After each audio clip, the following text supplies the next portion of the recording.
व्हिडिओच्या शेवटी मैत्रिणीनं एक पॉवरफुल मी कोट शेअर केलेला आहे, तेव्हा व्हिडिओ शेवटपर्यंत नक्की बघा. त्याआधी हा एक छोटासा व्लॉग तुमच्यासाठी. जेव्हा कधी वातावरण चांगलं असतं ना, तेव्हा आम्ही अजिबात घरात थांबत नाही, थोडं का होईना बाहेर जातो, कारण दुसऱ्या क्षणाला हे दृश्य असं असतं. सकाळी ऊन असेल, आपण विचार करतो चला मस्तपैकी बाहेर जाऊयात, तर दुसऱ्या क्षणाला पाऊस पडतो. म्हणजे आपल्या इतके मूड स्विंग होत नाही, इतके मूड आपले बदलत नाही, तेवढे इथल्या वेदरचे बदलतात. कधी पाऊस, कधी ऊन, कधी हवा, कधी सोसाट्याचा वारा, म्हणजे असं सगळं असतं. त्यामुळे ना, जेव्हा कधी वाटतं की चला वातावरण चांगले, तर आम्ही झटपट निघतो, कारण तयारी करून सगळं व्यवस्थित करून जाईपर्यंत ढग आलेले असतात. तर असं असतं. तर असं मी आणि माझा मुलगा थोडंसं पावसाची गंमत बघत होतो. थोडाच वेळ बघता येते, कारण थंडी भरपूर आहे आणि हा पाऊस ना, असं वाटतं आपल्याला की आपण मस्तपैकी ओलो होऊ, भिजू छान पावसामध्ये, पण नाही. हा खूप थंड पाऊस आहे, ऑलमोस्ट म्हणजे स्नोज बाकी असतो एवढं पाणी ते थंड आहे. आणि हे बघा, आमची ही घर आहे, खालचा फ्लोअर आमचा आहे, वरचा दुसऱ्यांचा आहे. आणि हे खूप जुने कन्स्ट्रक्शन्स आहे इकडे, खूप जुनी जुनी घरं आहे, खूप अनेक वर्षांपूर्वीची आहेत ही. आणि इथे सगळी ग्रॅनाईटचीच घरं आहेत, दुसरं कोणतं काहीच दिसणार नाही. सो बाहेरून सगळं काही दगडी ग्रॅनाईट असंच आहे. किचनमध्ये आली आणि मग काय, आपलं रुटीन तर किचनपासूनच सुरू होतं. आणि सर्वात आधी मी खूप भांडी कालची आहेत ओट्यावरती ठेवून देते. काल चवळी भिजत ठेवली होती, म्हटलं आज भाजीसाठी करू, परंतु मुलं म्हटलं की नाही ते नको आहे, आम्हाला शेप्सची भाजी पाहिजे. आता शेप्सची भाजी म्हणजे काय, ज्या आपल्या मसाल्याच्या पातोड्या असतात ना, पण त्यांना अशा एकाच शेपमध्ये नाही चालत. म्हणजे ते विचारतात, छोटा मुलगा स्पेशली, की हा शेप मला पाहिजे, तो वेगळा शेप पाहिजे. तर मग मी काय करते, थोडंसं पातळच पीठ भिजवते, जेव्हा ते असं खूप डिमांड करतात की मला वेगवेगळी शेप पाहिजे, मग असं झारून देते. कधी असं त्याच्यात एखाद दोन असे डुबुकडे माहिती असतील तुम्हाला तर कमेंट करून नक्की सांगा, तर ते सांगते. असं मिक्स करते मी सगळं. असो, एका साईडला चहा ठेवते आणि पाणी भरपूर पित आहे मी. सकाळची सुरुवात नाही, खूप छोटीशी असते, पण खूप मस्त आपल्या आरोग्यासाठी असते.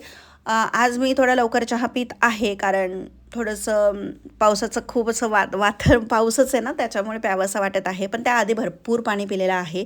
आणि हा सकाळचा छोटासा बदल, की जो उठल्यावर भरपूर पाणी प्यायचा. मग मी त्यामध्ये कधी लिंबू पाणी पिते, कधी थोडंसं आल्याचं पाणी, रात्री भिजवलेलं असेल तर जिरा बडीशेपचं पाणी, असे वेगवेगळे पाणी मी ट्राय करते. याने होतं काय, एकतर आपली बॉडी हायड्रेट राहते, कारण रात्रभर पाणी पिलेलं नसतं, त्यामुळे हायड्रेशनला हेल्प होते, बॉडी डिटॉक्स होते, म्हणजे शरीराचं क्लेन्झिंग होतं.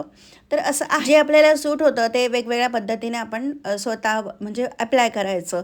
कारण काही खूप मोठे बदल जेव्हाच होता आपल्या शरीरामध्ये किंवा आपल्या स्वतःमध्ये, जेव्हा आपण सवय छोट्या छोट्या गोष्टींनी करत असतो. सो छोट्या छोट्या गोष्टी आपल्या आयुष्यामध्ये, डेली लाईफमध्ये, रोजच्या दिवसामध्ये करायच्या आणि आपल्या स्वतःमध्ये चांगले बदल घडवायचे आहेत. मेहनत आपल्यालाच करायची आहे. तर आज म्हटलं थोडंसं चला स्किन केअर करूयात, म्हणून चेहऱ्यासाठी मी फेस पॅक बनवत आहे, चेहरा आणि मान. तर ह्यासाठी घेतलेलं आहे मी बेसन, डाळीचं पीठ, त्यामध्ये अगदी थोडीशी हळद टाकलेली आहे, हळद जास्त टाकायची नाही. आणि मी टाकलेलं आहे दही. हे सगळं मिक्स करून घ्यायचं आणि चेहऱ्याला एक 10 मिनिट लावणार आहे. थोडंसं ड्राय व्हायला लागलं की वॉश करून घ्यायचं. आणि मेक शुअर करायचं की हा पॅक जेव्हा आपण वॉश करतो त्यानंतर मॉइश्चरायझर भरपूर लावायचं आहे, कारण यामध्ये डाळीचं पीठ आहे जे आपली स्किन ड्राय करतं. आणि कोणताही घरचाही आपण उपाय करत असो ना, पॅच टेस्ट नक्की करायची आहे जर तुम्ही पहिल्यांदा ते यूज करणार असाल तर, कारण आपल्याला माहीत नसतं की कोणत्या इन्ग्रेडियंटची आपल्याला ॲलर्जी होऊ शकते. सो येस, तर आता मस्तपैकी मी ते पॅक वगैरे धुतला, मस्त फ्रेशनअप झाली. आणि त्यानंतर माझे खूप केस गळत आहेत. I don't know what is the reason behind it. So ते आपण बघूयातच. कॅल्शियम आयरन काहीतरी कमीच झालेलं असेल. तर मी इथं मॉइश्चरायझ करून घेतलं, रोजमेरीचं वॉटरचं स्प्रे लावलेला आहे केसांना. बघूयात, चांगला रिझल्ट आला तर तुमच्यासोबत शेअर करेल नक्की. त्यानंतर थोडंफार क्लिनिंग केलं, बेडशीट्स वगैरे व्यवस्थित केले. सकाळचं हे फिक्स रुटीन असतं, यामध्ये खूप कधीतरी चेंजेस होतात.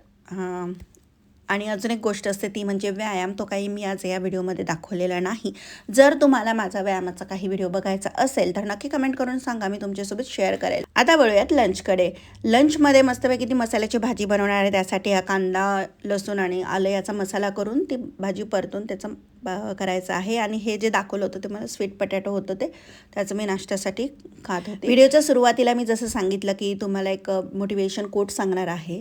तो मैत्रिणींनो, तुम्हाला पण तुम्ही कधी खचल्यासारखे वाटत असाल की आता मी नाही करू शकत आहे, मी दमलेली आहे, माझ्यात हिंमतच नाही आहे, असं कधी जर वाटत असेल ना, तर एक लक्षात ठेवा, तुमची ताकद तुमच्या मनात आहे, ती आपल्याला ओळखायची आहे. कधी कधी आपण स्वतःलाच थांबवतो, मी नाही करू शकत, माझ्यामुळे नाही, म्हणजे माझ्याकडून होणार नाही, हे शब्द आपल्याला आतून कमकुवत बनवता. पण एकदा थांबून विचार करा, ही भीती खरंच आहे का, की फक्त मनाचा खेळ आहे? कारण खूप वेळा आपण आपल्या मनातच काहीतरी ग्रह निर्माण करतो आणि त्यामुळे आपण सत्यातसुद्धा डेअरिंग करायला घाबरतो. त्यामुळे ही भीती जर खरंच असेल की आपल्या मनाचा खेळ आहे, हे ओळखायचं आहे. कारण सत्य खूप वेगळं असतं. आपण जेवढं समजतं त्यापेक्षा खूप जास्त आपण स्ट्रॉंग असतो, शक्तिशाली असतो. त्यामुळे ना, आपल्यामध्ये आपली स्वप्न पूर्ण करण्याची ताकद आहे, स्वतःचं आयुष्य चांगल्या पद्धतीने बदलण्याची क्षमता आहे. फक्त काय पाहिजे असतं माहिती आहे का? हिंमत. आणि ती हिंमत कधी येते? जेव्हा आपला स्वतःवर विश्वास असतो. त्यामुळे आजपासून स्वतःला कमी लेखणं बंद करायचं आहे, स्वतःची खरी ओळख शोधायची आहे. कारण आपली जी ताकद असते ना, आपल्या मनात असते. आपण मनाने जर स्ट्रॉंग राहिलो ना, तर आपण सर्व काही मस्त सुंदर करू शकतो. म्हणूनच आपल्याला समजा काही नवीन सुरुवात करायची असेल, काही बदल करायचे असेल, तर आपण सर्वात आधी मनाने तयारी दाखवली पाहिजे आणि तेव्हाच आपण ते फिजिकली चेंजेस करू शकतो. सो आपलं मन आहे, त्या मनामध्ये आपण सकारात्मकता ठेवली आणि आपल्याबद्दल हिंमत, स्वतःबद्दल ठेवली, होप्स ठेवले ना, तर सर्व काही गोष्टी चांगल्या होणार आहेत. त्यामुळे नक्की तुमची ताकद मनाची ओळखायला शिका.